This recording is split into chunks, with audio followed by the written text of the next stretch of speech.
ቆሜ ልመርቅሽ በመስቀል ተወልዶ በትንሣኤ ያረፈው ከመጀመሪያ ሥራው ጥላ ከለላዬ ጀምሮ እስከ መጨረሻ ሥራው ቆሜ ልመርቅሽ ድረስ ሀገሩን በትንፋሹ ሲያነግስ በድምፁ ሲያስከብር የኖረው በጦር ሜዳ ውሎ እነ ዘማች ነኝ አጥንት የሚከስከስ እነ ወደፊት በሉለት እነ ለውዲቱ ሀገሬን የመሳሰሉ ድንቅ ዜማዎችን በማቀንቀን ለሀገሩ ሰራዊት ደጀንነቱን ሲያረጋግጥ የኖረው የሙዚቃው ንጉሥ ዘመን ከሚሻገረው የድምፁ ሐውልት በተጨማሪ መሃል አዲስ አበባ ላይ ከነሐስ የተቀረጸ ሐውልት ቆሞለታል። ኢትዮጵያ ሜዳንቺ ያላየሁት የለም። መስከረም 17 1933 ዓመተ ምህረት የኢትዮጵያን ምድር የተቀላቀለው ጥላሁን ገሰሰ ሙዚቃን ሀ ካለበት የኢትዮጵያ ሕዝብ የሀገር ፍቅር ማህበር እስከ ክቡር ዘበኛ ኋላም ከግል ባንዶች እስከ ግል ስቱዲዮዎች በሰራቸው እልቀ መሳፍርት ሥራዎቹ ውስጥ የሀገሩን ጉዳይ ላፍታ እንኳን አልዘነጋም። በጥላሁን እያንዳንዱ ካሴት ውስጥ የሀገር ዘፈን ማጣት የማይታሰብ ጉዳይ ነው። ጥላ ከለላዬ ሲል የጀመረው የሀገር ዘፈን ጉዞ ቆሜ ልመርቅሽ በሚል የሀገር ዘፈን ተደምድሟል። ቆሜ ልመርቅሽ ጥላ ከለላዬ ኢትዮጵያ ሀገሬ በጣም ያኮራኛል ካንቺ መፈጠሬ።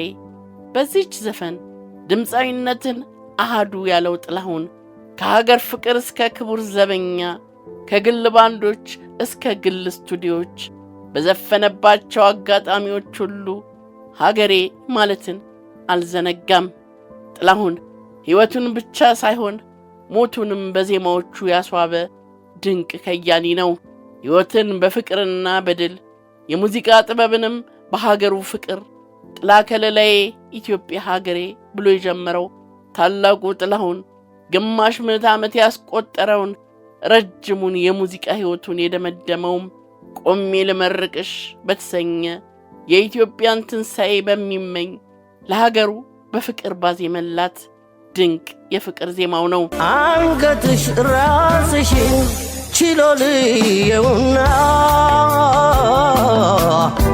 በሀገራችን የሙዚቃ ታሪክ ውስጥ መቼም የማይረሳ ዘላለማዊ አሻራውን ያሳረፈ ኢትዮጵያውያን ብሔራዊ አርማቸውን እንዲወዱ ያደረገ የሀገር ፍቅር ዜማዎችን በስሜት ያቀነቀነ ሀገሩን ከፍ ከፍ ያደርግ የኖረ ተወዳጅ ድምፃዊ ነው።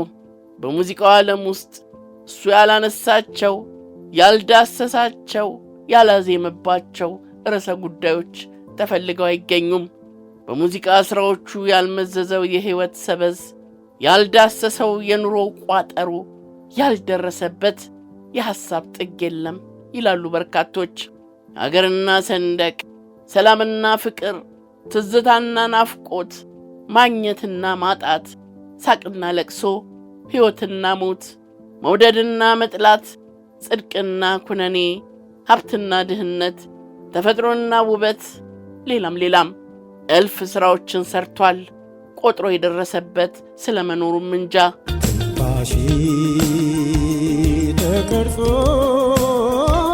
ሙዚቃዎቹ በዕድሜና በዘመን የሚለዩ አይደሉም፣ ትውልድ እየተቀባበለው የሚሻገሩ እንጂ።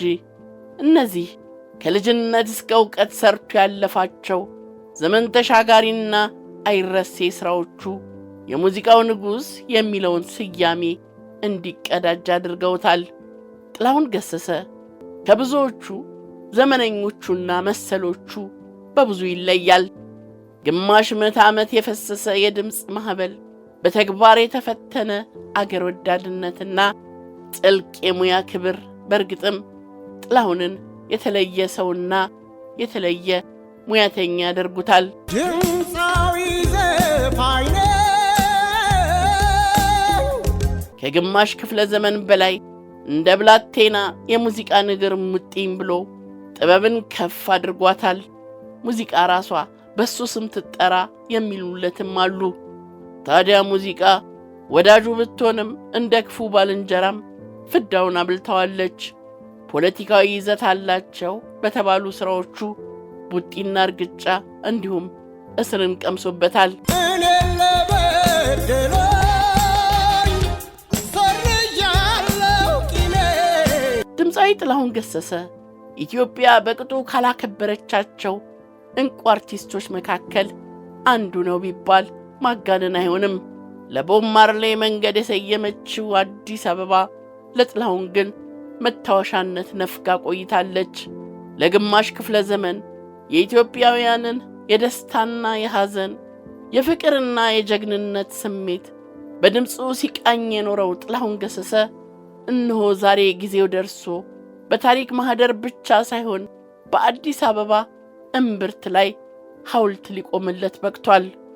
የታሪክ የትምህርትና የጥበብ ማዕከል በሆነው 6 ኪሎ ከሰማዕታቱ ሐውልት ግርጌ የተገነባውና በከተማው መስተዳደር በ18 ሚሊዮን ብር ወጪ ተገንብቷል የተባለው ሐውልት ሚያዝያ 27 ቀን 2018 ዓመተ ምህረት በታላቅ ክብር ተመርቋል።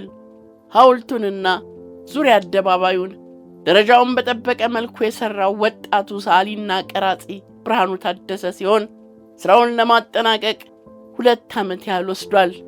የጥላሁን ገሰሰን ሐውልት በመስራቴ እድለኛ ነኝ የሚለው ቀራጺ ብርሃኑ በልጅነቴ አሰላ ስቴዲየም ጥላሁን ገሰሰ፣ ሂሩት በቀለና ታምራት ሞላ የሙዚቃ ስራቸውን ሲያቀርቡ መድረክ ላይ ወጥቼ የጥላሁንን እግር የመሳም እድል ገጥሞኝ ነበር።